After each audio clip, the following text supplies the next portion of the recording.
Hello friends, સ્વાગત છે આપનું મારા રસોડાના કાઠિયાવાડી સ્વાદમાં. હું ભાવનાબેન રાઠોડ. આજે આપણે બનાવશું દાળ ઢોકળી. દાળ ઢોકળી એક સ્પેશિયલ મસાલા સાથે બનાવશું. ઘણા લોકો એકલી રોટલી નાખીને દાળ ઢોકળી બનાવે છે, પણ આ દાળ ઢોકળી આપણી સ્પેશિયલ છે.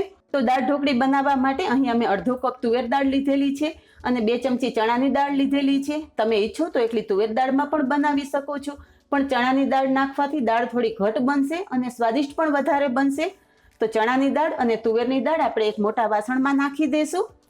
અહીં અમે કુકરના આ રીતના ડબ્બો લીધેલો છે. તો ચણાની દાળ અને તુવેર દાળ આપણે એક ડબ્બામાં લઈ લીધી છે. સારી રીતે ધોઈ લેશું. આ રીતે ચોળીને ધોવાની છે. તુવેર દાળ ઉપર એરંડિયું વધારે લગાવેલું હોય છે, એટલે ઓઇલનો ભાગ અલગ થઈ જાય એ રીતે આપણે ધોઈ લેશું. તો તમે જોઈ શકો છો કે ઉપરનું પાણી એકદમ સફેદ થઈ ગયું છે. એ પાણી કાઢી અને હજી 2 પાણીથી ધોઈ લઈશ. દાળને સારી રીતે ધોઈ લીધી છે. પાણી નાખી અને પલાળી દઈશું. આ દાળને આપણે 15 થી 20 મિનિટ પલાળી દઈશું. સાઈડ પર મૂકી દઈશું. અને આ દાળ ઢોકળી આજે આપણે જે સ્પેશિયલ મસાલા સાથે બનાવવાની છે, તો સ્પેશિયલ મસાલા માટે અહીં અમે 3 નંગ બટેટા લીધેલા છે. તો બટેટા પણ બાફવા મૂકવાના છે, એટલે આ રીતે મેં કુકરના ડબ્બા લીધેલા છે. એક કુકરમાં આ રીતે 2 ડબ્બા આવી જશે. દાળ અને બટેકા આપણે અલગ અલગ બાફવાના છે. બટાકામાં થોડું જ પાણી નાખવાનું છે, વધારે પાણી નથી નાખવાનું. વરાળે બટેકા સરસ બફાઈ જશે. દાળને પલાળ્યાને 15 થી 20 મિનિટ થઈ ગઈ છે. તો દાળને બાફવા મૂકી દઈશું. દાળ અને બટેકા બાફવા માટે અહીંયા કુકરમાં પાણી ગરમ કરવા મૂકી દીધેલું છે.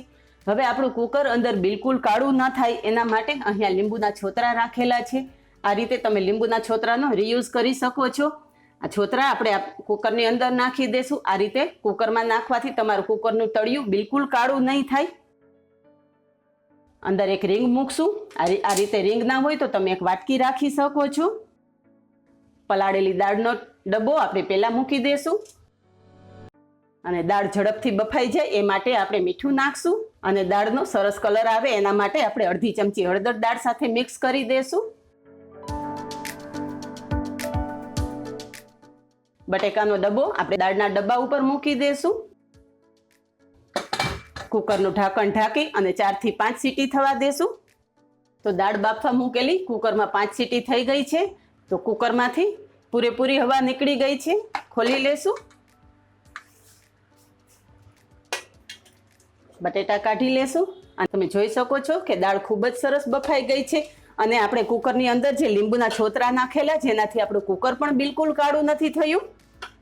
તો હવે ઢોકળી બનાવશું. ઢોકળી બનાવવા માટે અહીં અમે 1 કપ ઘઉંનો લોટ લીધેલો છે. ઘઉંનો લોટ આપણે એક વાસણમાં લઈ લેશું. સાથે 1 થી 1.5 ચમચી જેટલો ચણાનો લોટ લીધેલો છે. ચણાના લોટથી ઢોકળીમાં ખૂબ જ સરસ સ્વાદ આવશે. તો ચણાનો લોટ ચોક્કસ નાખવો. મસાલા કરી લેશું. મસાલામાં અત્યારે ઢોકળીના ભાગનું જ આપણે મીઠું નાખીએ છીએ. તો સ્વાદ પ્રમાણે મીઠું નાખશું. અડધી ચમચી હળદર, 1 ચમચી લાલ મરચું પાવડર, અડધી ચમચી ધાણા જીરું પાવડર, 1 ચમચી તેલ નાખશું.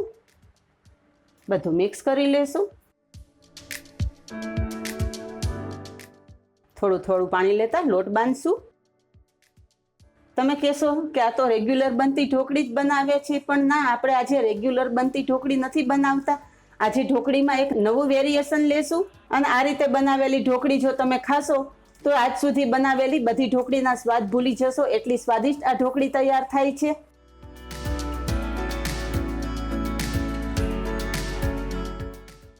તો ઢોકળી માટેનો લોટ કમ્પ્લીટ તૈયાર છે. આ લોટ આપણે રોટલી કરતાં થોડો કઠણ અને ભાખરી કરતાં થોડો ઢીલો એવો લોટ બાંધવાનો છે. વધારે ઢીલો કરવાનો નથી. થોડું તેલ નાખી અને લોટને કૂણવી લેશું. લોટ ઢાંકી અને સાઈડ પર રાખી દઈશું. છાલ ઉતારી લેશું બટેકાની. બધા બટેકામાંથી છાલ ઉતારી લીધી છે. તો એક વાસણમાં આપણે લઈ લેશું અને મસાલો કરશું. બટેકાને આ રીતે હાથેથી આપણે છૂંદી લેશું. સરસ બફાયેલા છે એટલે તરત જ છૂંદો થઈ જશે. બધા જ બટેકા હાથેથી મેશ કરી લીધા છે. હવે મસાલો કરશું. સ્વાદ પ્રમાણે મીઠું, અડધી ચમચી હળદર, 1 ચમચી લાલ મરચું પાવડર, 1 ચમચી ચાટ મસાલો. ચાટ મસાલાની જગ્યાએ તમે લીંબુનો રસ લઈ શકો છો. અડધી ચમચી ગરમ મસાલો, ફ્રેશ કોથમરીના પાન નાખશું. 7 થી 8 લીમડાના પાન લીધેલા છે. લીમડાના પાન આપણે બારીક સમારીને નાખશું. લીમડાના પાનથી આ ઢોકળીના મસાલામાં ખૂબ જ સરસ સુગંધ અને સ્વાદ આવશે. એકદમ બારીક સમારી લેવાના છે. તો તમે જોઈ શકો છો કે લીમડાના પાન મેં એકદમ બારીક સમારી લીધા છે. તો મસાલામાં નાખી દઈશું. 1 ચમચી પીસેલી વરિયાળી નાખું છું. જો પીસેલી વરિયાળી ન હોય તો તમે આખી વરિયાળી નાખી શકો છો. વરિયાળીથી પણ આ મસાલામાં ખૂબ જ સરસ સ્વાદ અને સુગંધ આવશે. બધો મસાલો મિક્સ કરી લેશું. મસાલામાં આપણે 1 ચમચી ખાંડ નાખું છું. ખાંડ નાખવી બિલકુલ ઓપ્શનલ છે, પણ ખાટ મીઠો મસાલો હશે તો વધારે સરસ લાગશે. ખાંડ મિક્સ કરી લેશું. મસાલો ખૂબ જ સરસ મિક્સ થઈ ગયો છે અને સ્વાદિષ્ટ પણ ખૂબ જ સરસ થયેલો છે. બફાયેલી દાળને બ્લેન્ડરથી ક્રશ કરી લઉં છું. દાળ ક્રશ કરી લીધી છે અને મોટા તપેલામાં કાઢી લીધી છે. દાળ થોડી વધારે ઘાટી છે. થોડું પાણી નાખશું. દાળ જેટલી ઉકળશે એટલી ઘાટી થશે. તો અહીંયા મેં 1 કપ જેટલું પાણી નાખેલું છે. દાળને ઉકળવા મૂકી દેશું. દાળનું તપેલું ગેસ ઉપર રાખેલું છે. દાળમાં થોડા મસાલા કરી લેશું. દાળ બાફવા ટાઈમે આપણે મીઠું નાખેલું. અત્યારે જે દાળમાં આપણે પાણી મિક્સ કરેલું છે એના ભાગનું જ મીઠું નાખવાનું છે. તો અડધી ચમચી મીઠું નાખું છું. અડધી ચમચીથી ઓછી હળદર નાખું છું. 1 નાનો ટુકડો આદુનો છીણીને રાખેલો છે. 1 મરચું બારીક સમારીને રાખેલું છે અને 10 થી 15 મીઠા લીમડાના પાન લીધેલા છે. આપણે દાળ ઉકળવામાં જ આ બધી વસ્તુ નાખી દેવાની છે.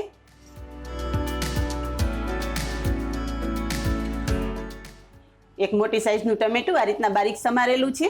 તો ઉકળતી દાળમાં ટમેટું પણ નાખી દેશું. સિંગદાણા પલાળીને રાખેલા છે. ગરમ પાણીમાં પલાળીને રાખેલા સિંગદાણા દાળ ઢોકળીમાં ખૂબ જ સરસ લાગે છે. પલાળેલા સિંગદાણાનું પાણી કાઢી નાખશું અને સિંગદાણા આપણે દાળમાં નાખી દેશું. સિંગદાણા પલાળેલા છે અને ઉકળતી દાળ સાથે સિંગદાણા સરસ બફાઈ જશે. દાળમાં નાખી દેશું. 3 ચમચી લીંબુનો રસ નાખું છું. લીંબુના રસની જગ્યાએ તમે આંબલી નાખી શકો છો. આંબલીથી પણ દાળ ઢોકળીનો સ્વાદ ખૂબ જ સરસ આવે છે. હું અત્યારે લીંબુના રસનો ઉપયોગ કરું છું. બધું મિક્સ કરી લેશું. દાળને ઉકળવા દેશું. ત્યાં આપણે ઢોકળી બનાવી લેશું. હવે આપણો લોટ જોઈ લઈએ. લોટ સરસ કૂણો થઈ ગયો છે, તમે જોઈ શકો છો. તો ઢોકળી બનાવવા માટે લોટનો એક લુઓ લીધેલો છે. ઘઉંના લોટનું વટામણ નાખી અને આ રીતે રોટલી વણી લેશું. તો અહીંયા મેં મીડિયમ થીક રોટલી વણી લીધી છે. બહુ જાડી નથી રાખવાની, આ રીતના વણી લેવાની છે. ઢોકળીના કાપા કરી લેશું. તમારી પસંદગી મુજબ તમે નાના કે મોટા કાપા કરી શકો છો. તો હું અત્યારે મીડિયમ સાઈઝની ઢોકળી બનાવું છું.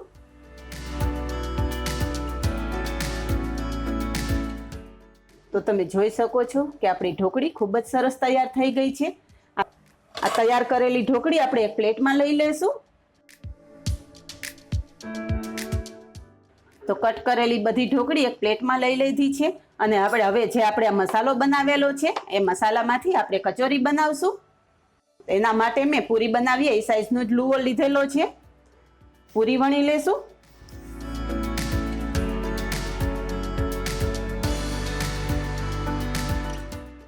તો પૂરી બનાવી લીધેલી છે. મસાલો ભરશું. સેન્ટરમાં જ આ રીતે આપણે મસાલો મૂકવાનો છે અને બધી બાજુથી કવર કરી લેશું.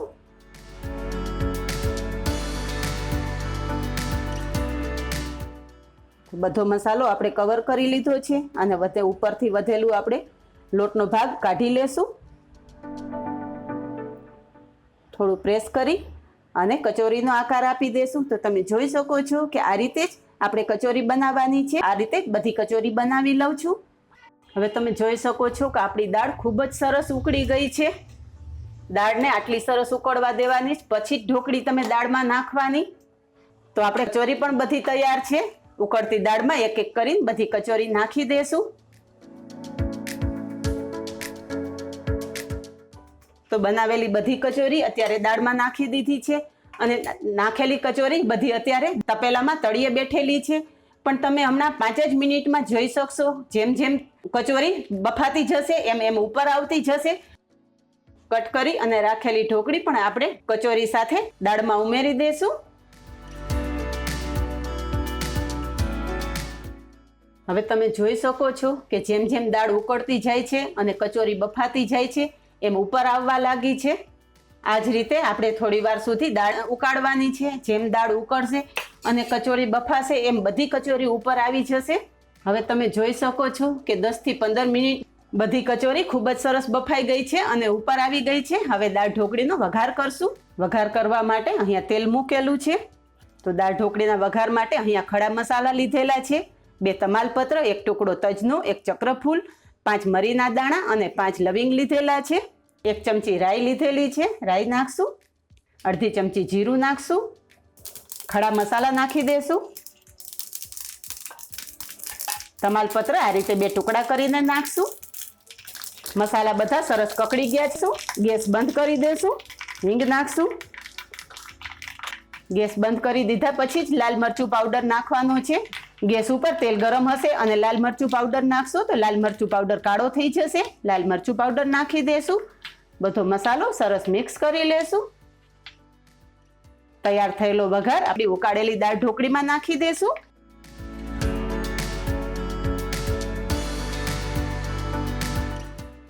વઘારને દાળ ઢોકળી સાથે મિક્સ કરી લેશું.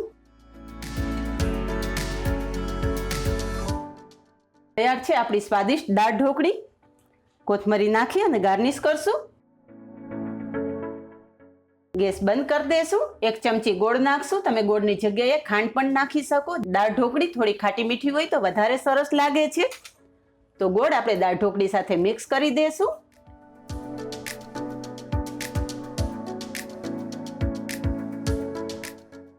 ગરમ ગરમ દાળ ઢોકળી સર્વ કરશું.